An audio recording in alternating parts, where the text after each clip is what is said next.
Diálogos de Cosmovisión presentan Apologética Provida, una guía para defender y rescatar vidas.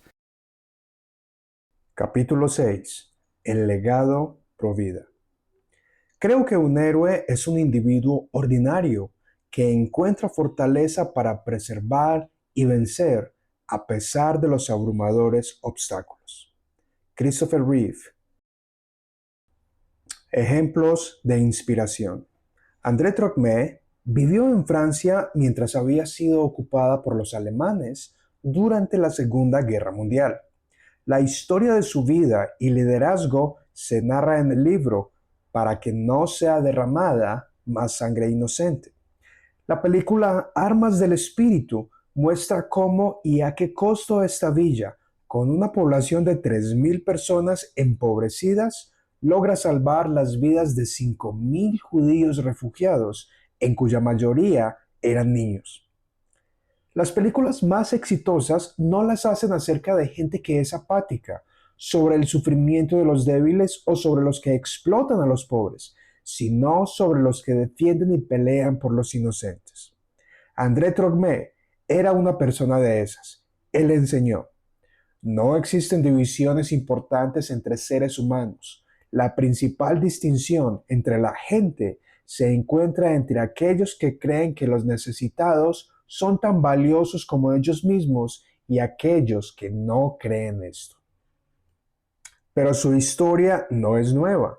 En la historia han quedado registradas muchas personas que amaban a Dios más que ellos mismos hasta el punto de hacer guerra, saliendo de su zona de confort para salvar la vida de la destrucción. Por ejemplo, Rubén rescató a José de ser asesinado a mano de sus propios hermanos. Génesis 37, 21 al 22. Las parteras de Egipto, bajo el gobierno de comando y control de Faraón, desafiaron su política de generocidio para salvar a los hijos varones de ser arrojados al río. Éxodo 1:17. Los soldados de Saúl rescatan a Jonatán de ser asesinado. Primero de Samuel 14:45. Abdías rescató a cientos de profetas de que Jezabel los matara, proveyéndoles refugio y alimentación. Primero de Reyes 18:4. Esther vio a su pueblo y los salvó de un llamado legal al genocidio. Esther 4:14 y 7 del 3 al 4. El cristianismo, desde sus anales, ha sido pionero en la batalla de los derechos humanos, primando la vida de aquellos más indefensos e inocentes que eran llevados al matadero por medio de prácticas como el aborto, el infanticidio y el abandono. El mundo en que el cristianismo surge como una semilla no veía nada malo sobre este tipo de prácticas. En Roma, abandonaban a los niños para que estos muriesen afuera de las murallas de la ciudad, expuestos a la intemperie y comidos por las bestias que merodeaban. Bebidas abortivas, la utilización de hierbas y venenos están claramente documentadas en culturas como la griega, la persa, la china, arábica y egipcia. Los cananeos ofrecían sus hijos sobre un altar al dios Moloc, que ardía en fuego. Ninguna de las grandes mentes del mundo antiguo, desde Platón hasta Aristóteles, Livy y Cicerón, desde Herodoto hasta Tucídides, Plutarco y Eurípides, se quejaron del sacrificio de infantes de alguna manera. De hecho, muchos de ellos lo recomendaban. Entonces, Cristo vino al mundo y el mismo espíritu que lo guió en su vida de amor y obediencia hasta la muerte, llenó el corazón de muchos de sus seguidores, quienes empezaron a desafiar las potestades de la muerte. La Didache fue un documento que se escribió alrededor de la misma época que el libro de Apocalipsis. Entre sus introducciones está el llamado a defender la vida inocente. El texto dice: existen dos caminos distintos, el camino de la vida y el camino de la muerte. Y la diferencia entre estos dos es grande. Por lo tanto, no mates a un niño por medio del aborto ni mates a niños recién nacidos. Clemente de Alejandría, Tertuliano, Hipólito fueron voces en los primeros 3 siglos que defendieron la vida del no nacido. Hipólito señalaba acerca de María y Elizabeth cómo Juan saltó de gozo en la presencia del Hijo de Dios recién concebido. Al igual que nosotros en este libro, él denunció: las mujeres se atan alrededor suyo para poder expulsar lo que habían concebido. Con el auge del imperio cristiano en el cuarto siglo, padres de la iglesia como Ambrosio, Crisóstomo y Jerónimo seguían hablando en defensa de la vida. Agustín exhibió la responsabilidad moral que los hombres cargan con el aborto. Él dice: ellos provocan a las mujeres emplear métodos tan extravagantes como drogas venenosas para asegurar la esterilidad, que si no es exitoso, matan al niño por nacer. Basilio de Cesarea, padre de la Iglesia de Oriente, se quedó pasmado al descubrir que habían abortistas trabajando en su ciudad. Pero después de una movilización de la comunidad cristiana, el mismo emperador Valenciano, en respuesta al liderazgo de Basilio, criminalizó el asesinato de infantes a través del aborto, el infanticidio y el abandono. En el año 374 después de Cristo, él declaró: todos los padres deben sustentar a sus hijos concebidos, y aquellos que los tratan brutalmente o los abandonan deberán someterse a la total penalidad prescrita por la ley. Esto fue un momento histórico, pero a medida que el fervor cristiano menguaba, estas prácticas emergían de nuevo. Para el siglo VI, el emperador Justiniano promulgó una legislación adoptiva y dice: si ocurriera el abandono, el que encuentre al niño ha de ver que el niño sea bautizado y que sea tratado con cuidado y compasión cristiana. Estos deben ser adoptados aún como nosotros lo hemos sido al reino de la gracia. Aparte del matrimonio, la adopción es el punto de comparación más prominente que describe la gloria de Dios. San Pablo en su epístola a Éfeso describe: bendito el Dios y Padre de nuestro Señor Jesucristo, quien habiéndonos predestinado para ser adoptados, hijos suyos. Efesios 1, 3 al 5. También el rey David muestra una vislumbre de lo que significa la adopción al invitar a Mefiboset a comer en su mesa real. El Evangelio se trata de la adopción y el cristianismo lo ha practicado y promovido. Durante la así llamada Edad Media, que duró desde el siglo V hasta el XV, la Iglesia añadió a su calendario litúrgico el Día de los Santos Inocentes. Mateo 2 nos describe cómo Herodes se ensañó con los niños menores de 2 años para asesinarlos masivamente con el fin de intentar destruir al niño Jesús. El miserable clamor de las madres había sido anunciado. Raquel, que lamenta por sus hijos y rehúsa ser consolada porque ya no están. Jeremías 31:35, Mateo 2:18. Esta fiesta del Día de los Inocentes provee de un recordatorio al pueblo de Dios una y otra vez acerca del deber de oponerse al asesinato de niños. En nuestros días, la Iglesia de Norteamérica adoptó el tercer domingo de enero para conmemorar la santidad de la vida, como recordatorio del 22 de enero del año 1973, cuando la Corte Suprema de Justicia sentenció que el no nacido podría ser abortado por cualquier razón o por ninguna. Iglesias de diversas denominaciones utilizan esta ocasión anual para apoyar centros de maternidad, centros de ayuda a la mujer embarazada, entre otras buenas obras. En Argentina se adoptó el 25 de marzo para conmemorar la vida del niño por nacer. ¿Podemos decir algo en relación con esto durante la época de la Reforma? Durante los años 1509 y 1564, Juan Calvino lideró la reforma en Suiza. Él hizo un llamado a la iglesia a aquel lugar a ser diligentes en la preservación de los inocentes, de la misma manera en lo que eran en cuanto a la proclamación del Evangelio. Su llamado era de sufrir por ambos si fuese necesario. Así enseñaba. Sea al declarar la verdad de Dios contra las falsedades de Satanás o en asumir la protección de los inocentes, contra las maldades de los impíos, debemos sobrellevar las ofensas y odio del mundo, las cuales podrían poner nuestras vidas en peligro, nuestra suerte u honor. Ignacio de Loyola, quien fue uno de los líderes más prominentes de la Contrarreforma, también hizo un llamado a su generación a entender la injusticia del aborto y el llamado de Dios. Proverbios 24:10 al 12 nos llama a rescatar a aquellos que son llevados al matadero. Loyola captura muy bien el espíritu de este llamado. Él dice: la vida es el don de Dios más precioso. El aborto no es meramente una odiosa tiranía, es también un ataque contra la integridad divina. Suframos, si así lo debemos, incluso si morir se necesita. Tal rebelión contra el cielo no debe ser libre de que lleve sus maldiciones terribles. 100 años después, en París, el pastor Vincent de Paul guía a su congregación al demostrar que cada vida es preciosa al lanzar un ministerio especial que ayudaba a salvar esclavos de la galera, ancianos abandonados, niños no deseados y convictos. En el año 1652, De Paul se dio cuenta de la existencia de un gremio abortista que operaba en los barrios marginales de París.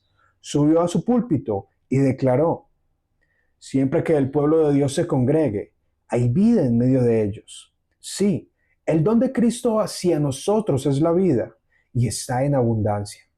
Proteger los más pequeños de estos, nuestros hermanos, no es meramente facultativo, es una exigencia. Adicionalmente, está entre nuestras más satisfactorias y grandiosas, variadas mayordomías. 200 años más tarde leemos sobre Guillermo Carey, muy conocido por la frase: espera grandes cosas de Dios, intenta grandes cosas para Dios. Vishal y Ruth Mangalwi, en su libro El legado de Carey, bosquejan las brillantes contribuciones que él hizo en India. Como botánico, Carey publicó los primeros libros sobre historia natural en India para afirmar que todas las obras te alaben, oh Señor. Como economista, odió la usura al ver las tasas de interés en un 36 a un 72%. Como hombre de negocios, introdujo la imprenta y publicación en India. Como autor, publicó periódicos porque sobre las formas de la verdad y la fe, el cristianismo busca una discusión libre, decía.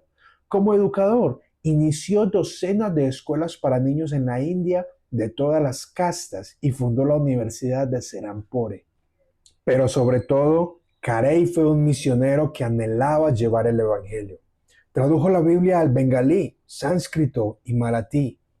Pero el mismo Evangelio que lo impulsó a hacer todo esto jamás permitió que se quedara en silencio al ver el derramamiento de sangre inocente. Cuando se mudó a Serampore, descubrió que más de 100 niños eran sacrificados cada año, arrojados al río Ganges, en donde eran comidos por cocodrilos.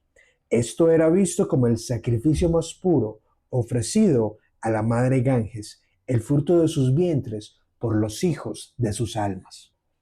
Carey impulsó esfuerzos para detener estos rituales de sacrificio de infantes. Fue acusado de imponer sus valores sobre otros y, sin embargo, con el tiempo, dicha práctica fue penalizada y la legislación provida que fue sentenciada se llama el Edicto de Carey hasta el día de hoy. Como defensor de la vida, debes sentirte inspirado por esta lista de personas. No estás solo. Ellos hacen parte de nuestra herencia cristiana. La lista continúa.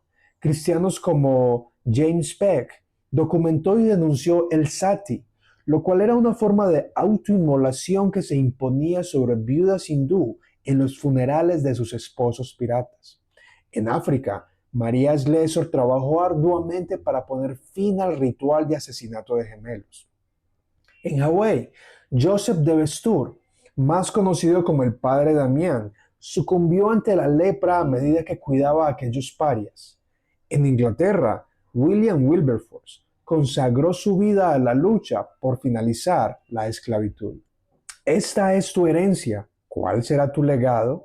A lo mejor eres parte de la primera generación que va a consagrar su vida, esfuerzos y recursos en la defensa de la vida del no nacido. Pero algún día vas a poder pasar el bastón a una segunda generación, de modo que puedan tus nietos ver el pasado del aborto de la misma manera que nosotros vemos la esclavitud. Te será provechoso recordar las palabras de William Wilberforce. Nunca, nunca desistiremos hasta que extingamos toda huella de este tráfico sangriento, del cual nuestra posteridad, al mirar hacia atrás la historia de estos tiempos de las luces, escasamente van a creer que tal desgracia existió por tan largo tiempo, una desgracia y deshonra a este país. El libro Legacy, editado por John Steinberger, ofrece una lista de 50 líderes pro vida que han trabajado en un periodo de 50 años. Entre ellos hay fundadores, edificadores, estrategas e innovadores. Francis Schaeffer, a quien he citado varias veces en este libro. James Kennedy decía, si eres pro elección, arrodíllate y agradece a Dios que tu madre no fue pro elección. Bernard Nathanson, pionero del movimiento abortista, que pasó de ser uno de los más grandes promotores del aborto a ser uno de sus mayores detractores. Ronald Reagan, Juan Pablo II, James Dobson, la Madre Teresa. Organizaciones como Live Action, bajo el liderazgo de Layla Rose, denuncian la realidad del aborto y el tráfico de sus remanentes por parte de Planned Parenthood. El ministerio Passion Life comenzó su trabajo entrenando a líderes cristianos en China, cuando estaba en pie la política de un niño por familia. En Latinoamérica, líderes como Ginny Pernia, quien inició la primera clínica de abortos en los 70 en la ciudad de Hialeah, Estados Unidos, y que se practicó a uno mismo allí, hoy día asesora y apoya a otros líderes en Cuba, Colombia y México para la defensa del bebé por nacer y la restauración de mujeres que han sufrido la culpa y vergüenza del síndrome posaborto durante años. El libro Conquisté, escrito por su hija Cherisa Jerez, testifica: si tan solo un hombre le dijera a una mujer que él se encargará del niño, que le prohíbe abortar, entonces ella va a decir, si este hombre cuida y le importa así al niño, ¿acaso no le importaré yo y no me cuidará? Así la mujer tan solo necesita de alguien que le diga, no estás sola, yo estoy aquí para ayudarte. En Cuba, ministerios de misericordia han logrado rescatar decenas de hijos cuyas madres en un momento consideraron abortarlos. Han logrado documentar dichas acciones, las cuales han atraído la atención del Ministerio de Salud cubano, quienes lo han visto como algo positivo, dado el alto índice del envejecimiento poblacional y el éxodo de la juventud.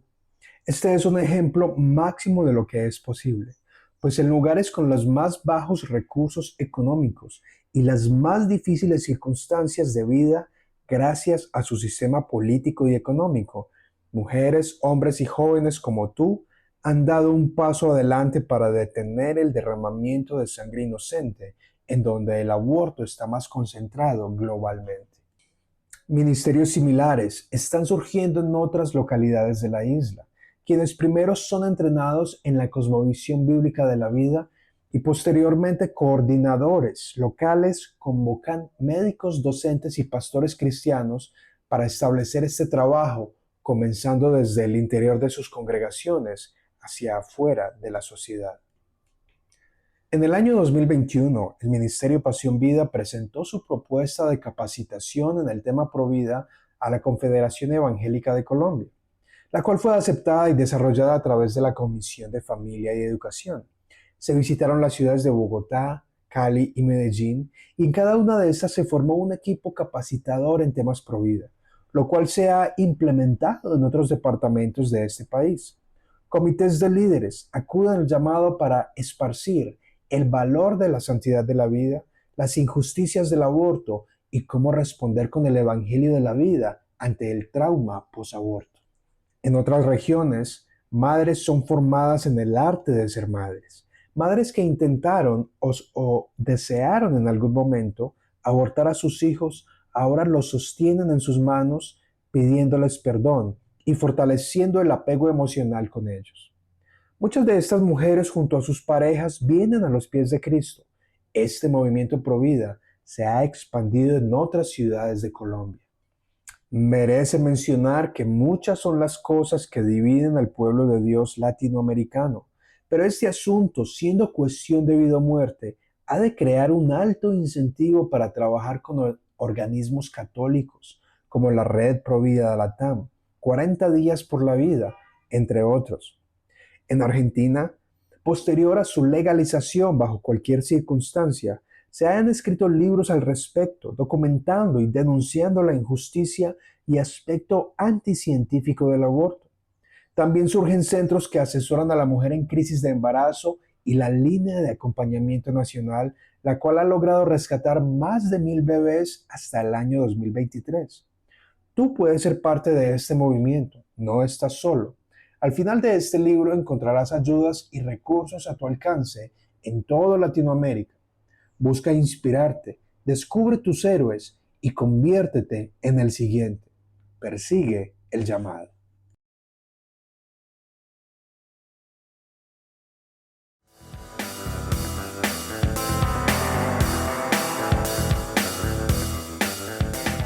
¿Te ha gustado este contenido? Ya sea que estés mirando por YouTube o por Spotify o Apple Podcast, por favor suscríbete, dale me gusta, comparte, deja tus comentarios, ya que desafortunadamente la mayoría de los que ven mi contenido no están suscritos. Así que no cuesta nada, dale suscribir, es completamente gratis. Comenta, déjamelo saber. Esto es Anderson Ocampo, Cosmovisión, Pensamiento Crítico.